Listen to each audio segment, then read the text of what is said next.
जय श्री गणेश दोस्तों। हमारी आज की कहानी का नाम है मनमानी। कहानी अच्छी लगे तो प्लीज़ चैनल को सब्सक्राइब कर लीजिएगा। अब शुरू करते हैं कहानी। मम्मी, यह भाभी ने मुझे हरा सलवार सूट क्यों पकड़ा दिया? मैंने तो आपसे कहा था ना, मुझे गुलाबी सूट ज़्यादा पसंद आया है। नेहा अपनी माँ मीना जी से बोली। मीना जी बोली, अरे तो तेरी भाभी से तू गुलाबी सूट भी मांग ले। तेरी भाभी की इतनी हिम्मत थोड़ी है कि तुझे मना कर दे। आखिर तू इस घर की बेटी है। तूने जिस चीज़ पर हाथ रखा है मैंने तुझे वह चीज़ दिलवाई है। तू क्यों फिक्र करती है? नेहा खुश होकर अपनी भाभी निशा के कमरे में चली गई। देखा तो निशा कुछ साड़ियाँ अलमारी में जमा रही थी। नेहा बोली, निशा भाभी नई साड़ियाँ खरीदी हैं क्या? निशा बोली, नहीं नेहा दीदी, यह साड़ियाँ मेरे मायके वालों ने दी है तो बस इसे ही अच्छे से रख रही थी। इतनी सुंदर साड़ियाँ देखकर नेहा के मन में फिर से लालच आ गया। वह बोली, भाभी आपके पास तो बहुत साड़ियाँ हैं, इनमें से एक साड़ी मुझे दे दो। निशा कभी अपनी ननद नेहा को किसी चीज़ के लिए मना नहीं करती थी। नेहा जो भी मांगती दे देती, मगर यह साड़ियाँ निशा के मायके से आई थी और अब तक निशा ने एक बार भी पहनी भी नहीं थी। मन तो बहुत हुआ कि कह दे कि नेहा दीदी, माँ ने बड़े प्यार से भेजी है मुझे यह साड़ियाँ और मैंने एक बार भी पहनी तक नहीं है।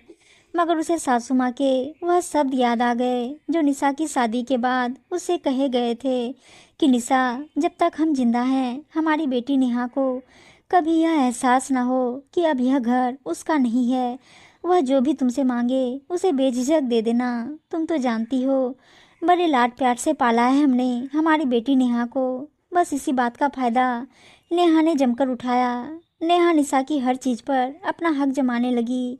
कभी निशा की साड़ियाँ, कभी निशा के महंगे महंगे सूट, और एक बार तो नेहा ने खरे खरे निशा के कानों में से आर्टिफिशियल झुमके तक उतरवा दिए, यह कहकर कि उसे यह झुमके बहुत अच्छे लगे। आज भी निशा शॉपिंग करने गई थी तो 2 सलवार सूट लेकर आई थी, एक अपने लिए और दूसरा नेहा के लिए। नेहा हरे रंग का सलवार सूट तो ले चुकी थी, मगर अब उसे वह गुलाबी सूट भी चाहिए था जो निशा ने रखा था। इसलिए वह निशा के कमरे में आई थी, मगर वहां उसकी नज़र निशा की साड़ी पर पड़ गई, जिसे मांगने में नेहा ने बिल्कुल संकोच न किया और निशा ने उसे अपनी मायके से आई हुई साड़ी भी दे दी, यही सोचकर कि घर की बहन बेटी को कभी किसी चीज़ के लिए मना नहीं करना चाहिए। अब कहीं जाकर नेहा के मन को सुकून मिला।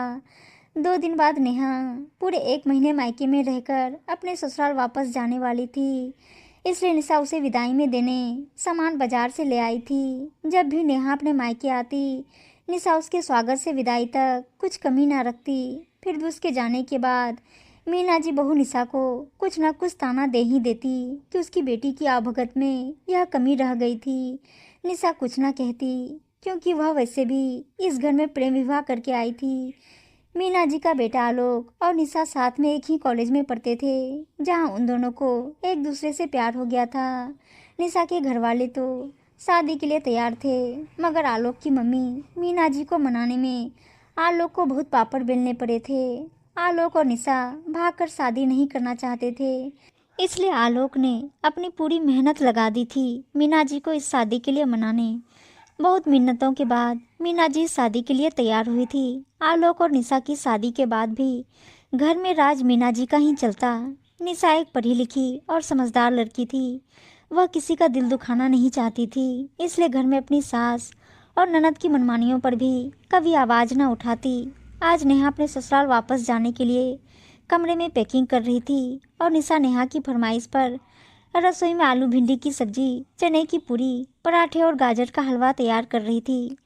निशा ने नेहा को रास्ते में ले जाने के लिए भी पराठे, अचार और सब्जी पैक कर दिए थे, जिसे लेकर निशा नेहा को कमरे में देने पहुंची। नेहा बोली, भाभी आपने मुझे साड़ी तो दे दी, मगर उस पर मैचिंग ब्लाउज और पेटीकोट देना भूल गई।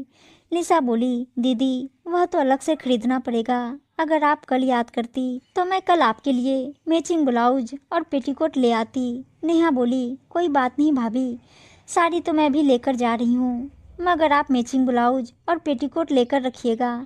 मैं अगली बार आऊँगी तब ले जाऊँगी। निशा कभी अपने मायके में अपनी भाभी से कुछ नहीं मांगती थी। उसका मानना था कि कोई अपनी पसंद से कुछ खरीदकर अगर लाकर दे तो अलग बात है, मगर मांग कर लेना कभी सही नहीं होता। मगर यहाँ नेहा को देखकर निशा यह बात समझ चुकी थी कि मांगने वाले का कभी पेट नहीं भरता।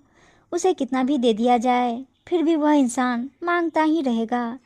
नेहा के मायके से चले जाने के बाद मीना जी बहू निशा से बोली, मेरी आंखों के आगे तो तुम मेरी बेटी का मान रख लेती हो, मगर जब मैं नहीं रहूंगी तब क्या तुम अपना भाभी होने का फर्ज क्या इसी तरह निभा पाओगी? निशा बोली, मम्मी जी, अब तक आपकी बेटी को कभी कोई शिकायत का मौका नहीं दिया है, तो आगे भी नहीं दूंगी। इसी तरह अब साल पर साल बीत रहे थे और नेहा ने एक बेटी को जन्म दिया और निशा ने एक बेटी को।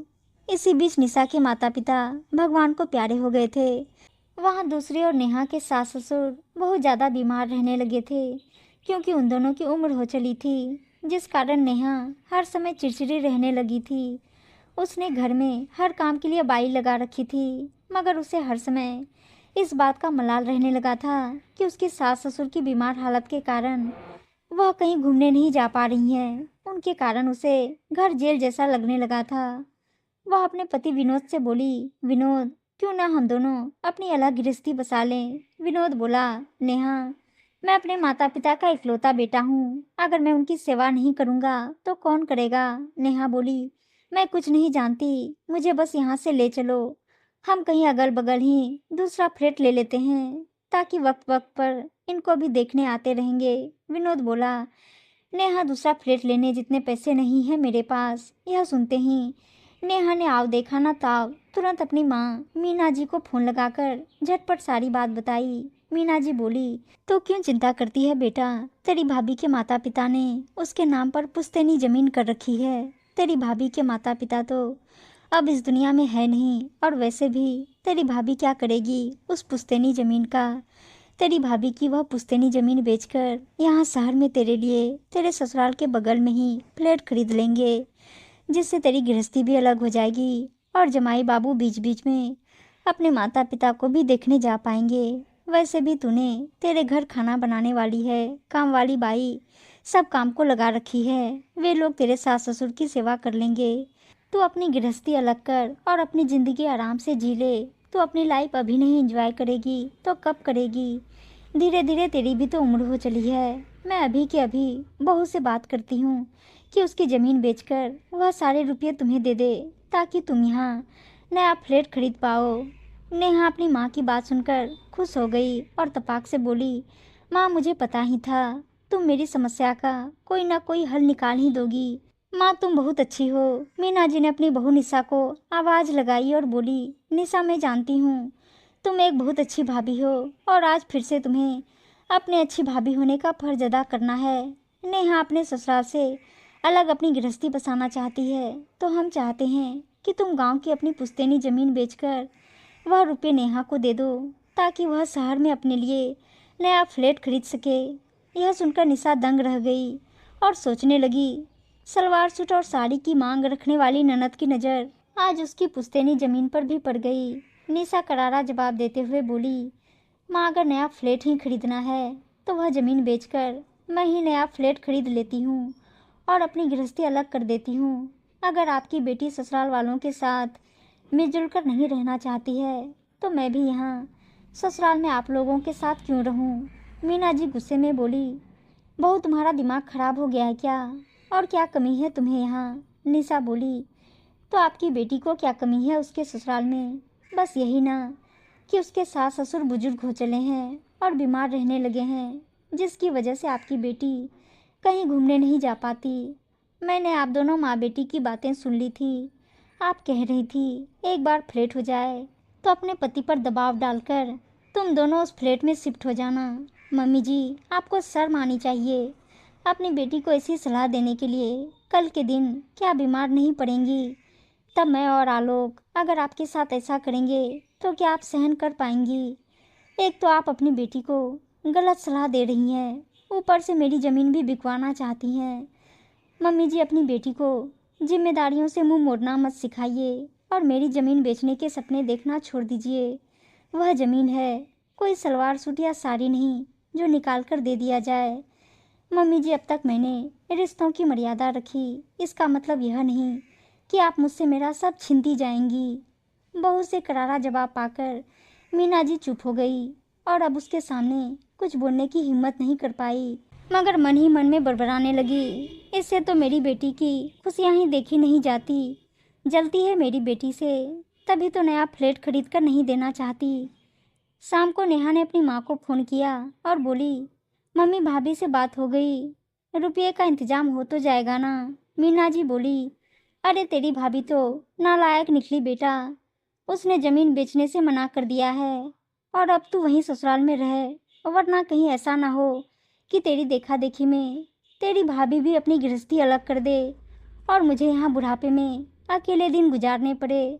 यह सुनकर नेहा उदास हो गई, क्योंकि वह अपनी माँ के भरोसे ही तो अपनी गृहस्थी अलग करने चली थी। नेहा को अब अपने ससुराल वालों के साथ ही दिन गुजारने पड़ रहे थे, जो सही भी था। उम्मीद है दोस्तों कहानी अच्छी लगी होगी, और अच्छी अच्छी कहानियाँ सुनने के लिए चैनल को सब्सक्राइब और वीडियो को लाइक शेयर जरूर कर दीजिएगा। धन्यवाद दोस्तों।